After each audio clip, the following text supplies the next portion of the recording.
Ngayon mga boss, ito yung gamit ko na APN. Okay, papakita ko sa inyo si Gio.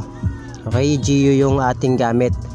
Yan, so papakita ko lang muna po sa inyo, i-speed test natin. Okay. Ayan, kung makikita nyo mga boss, pumapalo agad siya ng 42 pataas. So depende po sa area nyo ha. Nakadepende pa rin po yan. Ngayon, pwede nyo siyang i-airplane mode ng mga 3 to 5 seconds. Okay, para mas tumaas pa po yung inyong internet signal. Okay, so yung ping natin or yung MS natin, pumapalo lang siya ng 18. So maganda na yan mga boss. Okay, para sa akin kasi yung download kahit pa paano sana nasa 15 at yung upload mo ay nasa 10 pataas. A few moments later. Okay, try po natin, magpe-play tayo ng isang video. Okay, papakita ko lang sa inyo 12 hours video. Okay, ito po, try natin tong isang 12 hours video na 4K UHD. Yan, so hintayin lang po natin, hinaan lang natin yung video. Yan, wait lang po natin na ma-skip natin yung video na to. Skip lang natin.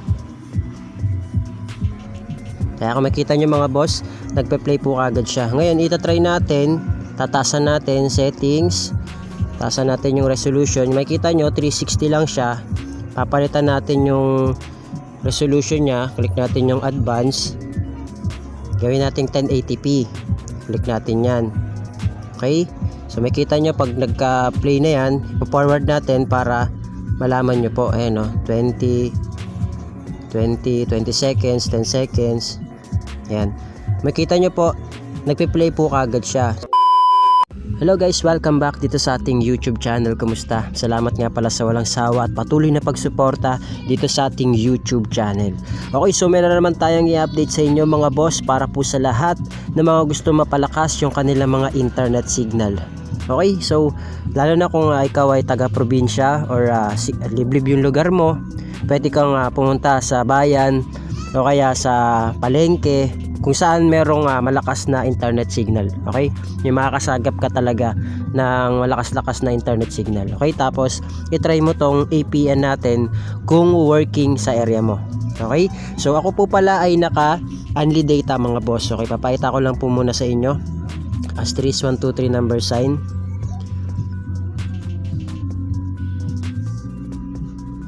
Ayan po, naka-unli data po tayo ngayon.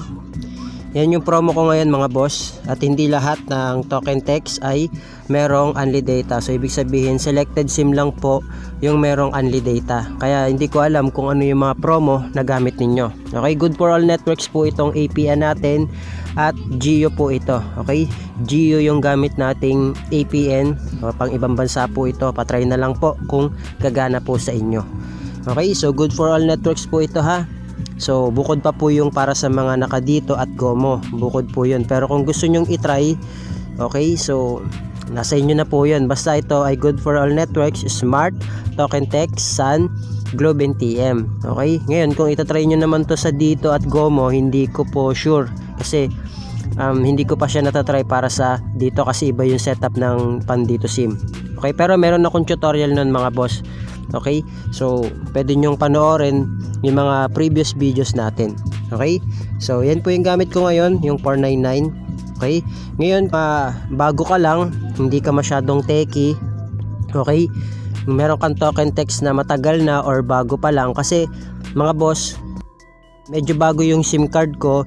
Isa lang siya sa mga naulanan ng unli data. Okay, so ibig sabihin random yung pagbibigay ni Lolo Smart ng unli data. Okay, kasi hindi naman lahat bibigyan or mabibigyan. Okay, kahit na luma or bago yung SIM card mo, basta kapag naulanan ka ni Lolo Smart ng unli data, okay, isa tayo sa mga mapapalad pag ganun.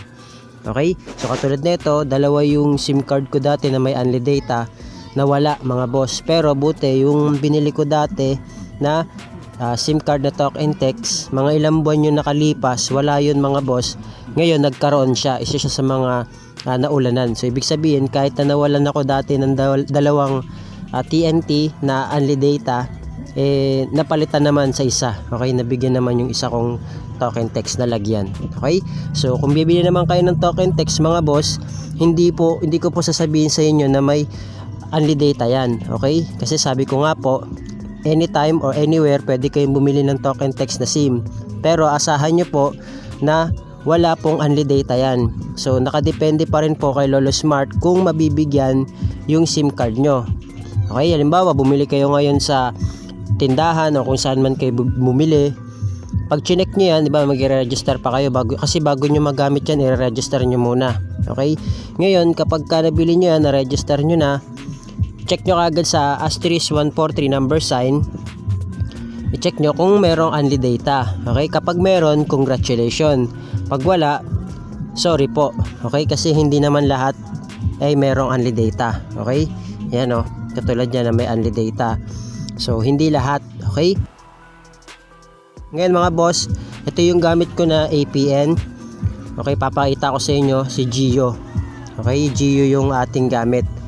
Yan, so, papakita ko lang muna po sa inyo, i-speed test natin. Okay? Ayan, kung makikita nyo mga boss, pumapalo agad siya ng 42 pataas. So, depende po sa area nyo ha. Nakadepende pa rin po yan. Ngayon, pwede nyo siyang i-airplane mode ng mga 3 to 5 seconds.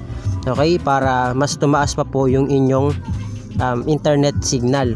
Okay, so yung ping natin or yung MS natin, pumapalo lang siya ng 18. So maganda na yan mga boss.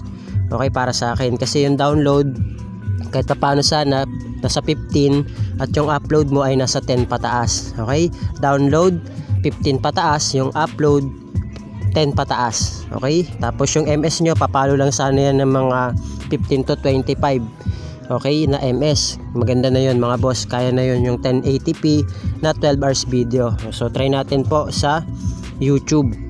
Okay, try po natin. Mag-play tayo ng isang video. Okay, papakita ko lang sa inyo 12 hours video. Okay, ito po. Try natin tong isang 12 hours video na 4K UHD. Yan. So hintayin lang po natin. Hinaan lang natin yung video. Yan. Wait lang po natin na ma-skip natin yung video na to. Skip lang natin. Kaya kung makita nyo mga boss, nagpe-play po kagad siya. Ngayon, itatry natin. Tatasan natin settings. Tatasan natin yung resolution. Makita nyo, 360 lang siya. Papalitan natin yung resolution nya. Click natin yung advance. Gawin natin 1080p. Click natin yan. Okay, so makita nyo pag nagka-play na yan, ipo-forward natin para malaman nyo po. Ayan o, 20 seconds, 10 seconds. Yan, makita nyo po nagpi-play po kagad siya. So ganyan din po siya kaganda, no? Ganyan siya kabilis. Okay, so depende pa rin po yan sa area nyo. Okay, yung location ko po ay Las Piñas. Okay, nakadepende pa rin po yan. Kung mas mataas sa area nyo, mas maganda. Kung mababa naman, yun nga po sabi ko, nakadepende pa rin sa area. Katulad sa amin, medyo malakas-lakas dito sa area namin, kaya ganyan yung APN natin. Okay, yung ating internet data. Okay, so papakita ko naman sa inyo yung setup. So ngayon, ito naman yung setup natin mga boss. Ito, isi-share ko na sa inyo. Okay, click natin yung SIM and mobile networks. Ito yung gamit ko, talk and text. Yan, click natin yung access point name. Then, ito po yung, click nyo yung new APN. So, gagawa tayo ng panibago mga boss. Yung name nya, ito po yung name nya. Ilagay nyo po dyan, Gio Satellite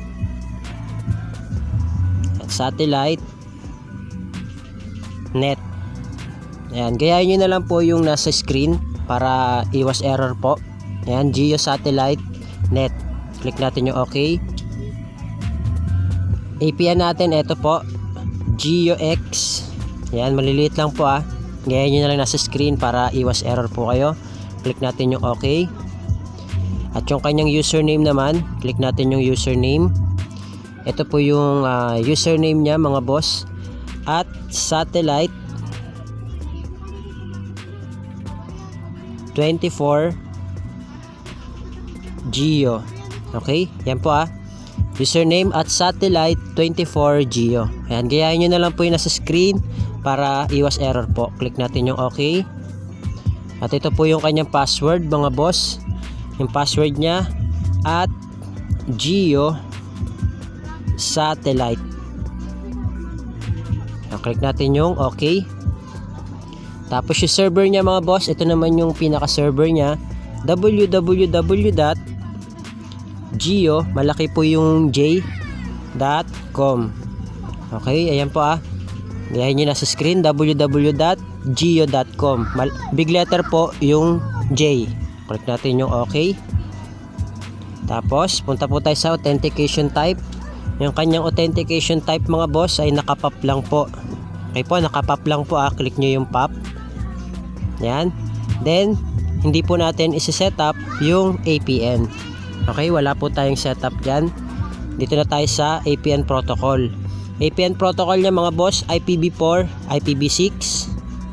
At yung kanyang APN roaming protocol, ganun din po, IPv4, IPv6. Click lang natin yung okay. At ito na mga boss. Yung bearer natin, click nyo yung bearer.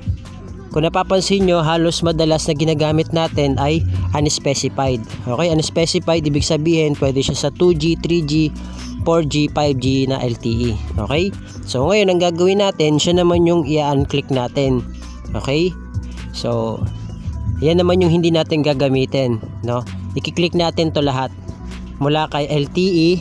Okay? So hindi natin isasama si unspecified. So ibig sabihin, click all or select all except unspecified. Okay? So panoorin nyo po. Click natin to lahat o lagyan natin ng check.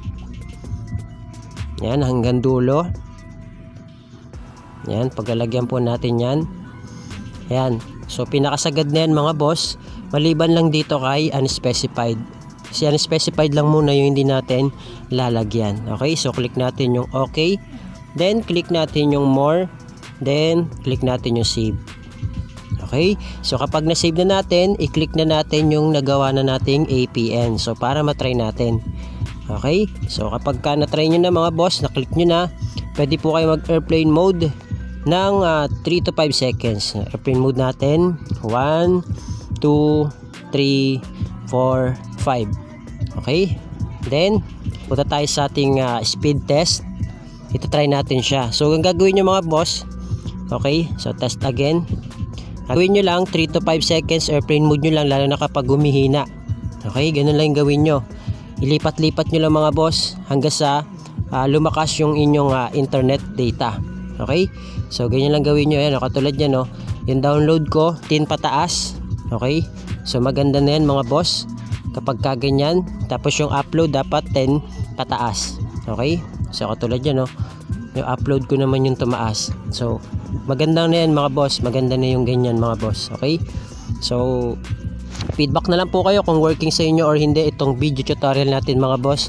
Good for all networks, pwede rin po yan sa pang gaming. Okay, mga online games, pwede yan. Mobile Legends, i-try nyo po yan. Di ko kasi alam kung ano yung mga promo na gamit nyo, pero I hope na makatulong po sa inyo to. Okay, naglalaro kayo ng ROS, Mobile Legends, okay, Rules of Survival, Genshin Impact, o kung ano man po yung mga online games na ginagamit nyo or ginilalaro nyo. So, try nyo po itong natin. Then, mag-feedback po kayo kung working po sa inyo or hindi. Okay? So, yun lang. Thank you, God bless. See you on my next